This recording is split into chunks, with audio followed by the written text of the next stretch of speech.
Good morning, students. In the last lecture, we studied about the population interaction, predation, and competition. Now, today we will study parasitism. Considering that the parasite mode of life ensures free lodging and meals, it is not surprising that parasitism has evolved in so many taxonomic groups of plants to higher vertebrates. Many parasites have evolved to be host specific, that is, they can parasitize only a single species of host, in such a way that both host and the parasite tend to co-evolve. That is, if the host evolves special mechanisms for rejecting or resisting the parasite has to evolve mechanisms to counteract and neutralize them in order to be successful with the same host species.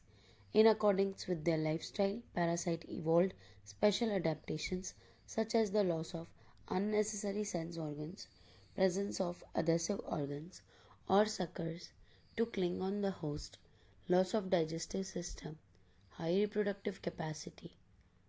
The life cycles of parasites are often complex, involving one or two intermediate hosts or vectors to facilitate parasitization of its primary host. The human liver fluke, a trematode parasite, depends on two intermediate hosts, a snail and a fish, to complete its life cycle.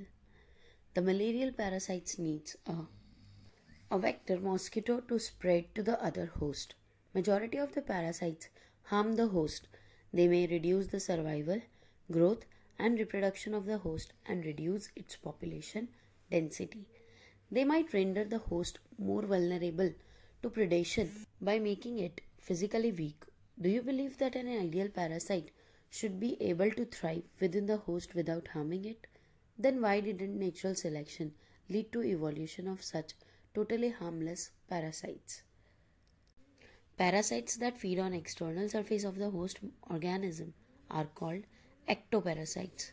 The most familiar example of this group are lice on the human and ticks on the dog.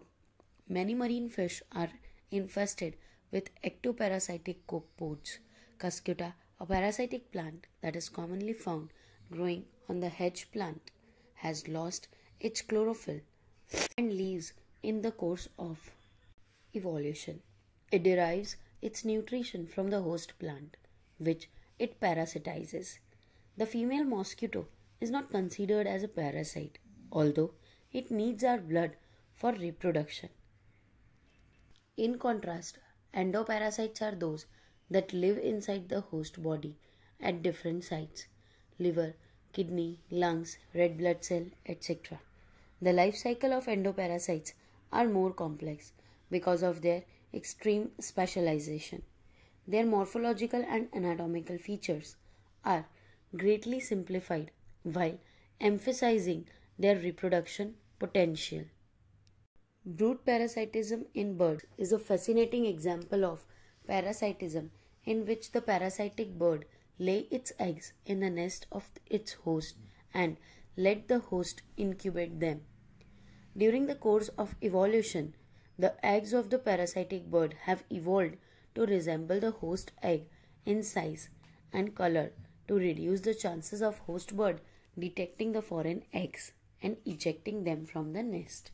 Try to follow the movements of a cuckoo, that is quail, and the crow in your neighborhood park during the breeding season, that is spring to summer, and watch brood parasitism in action. Next is commensalism. This is the interaction in which one species benefits and the other is neither harmed nor benefited. An orchid growing as an epiphyte on a mango branch and the barnacles growing on the back of the whale benefit, while neither the mango tree nor the whale derives any apparent benefit.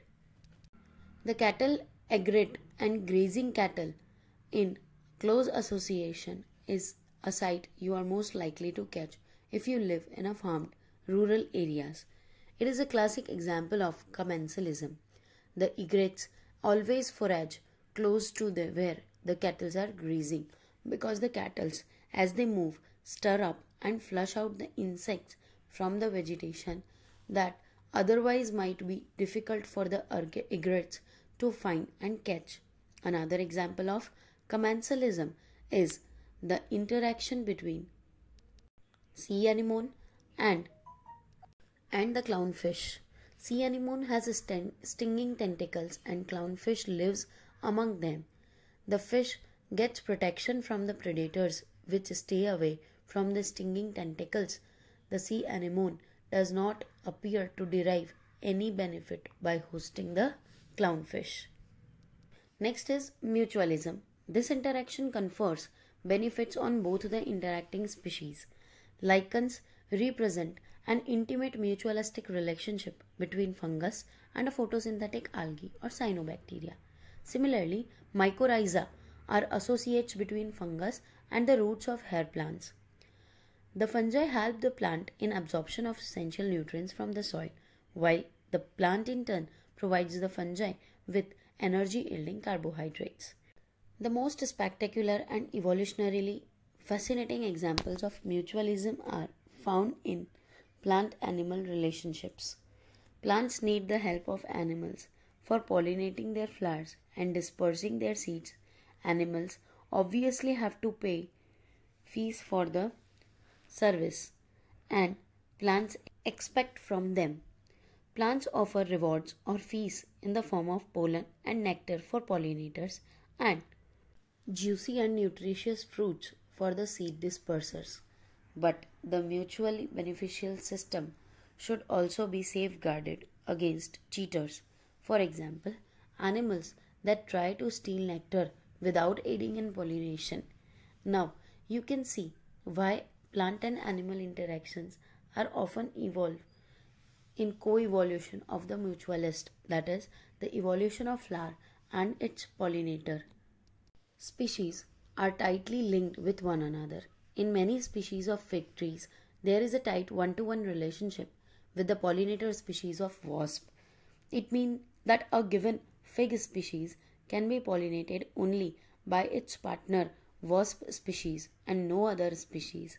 The female wasp uses the fruit not only as an oviposition site but uses the developing seeds within the fruit for nourishing the larvae.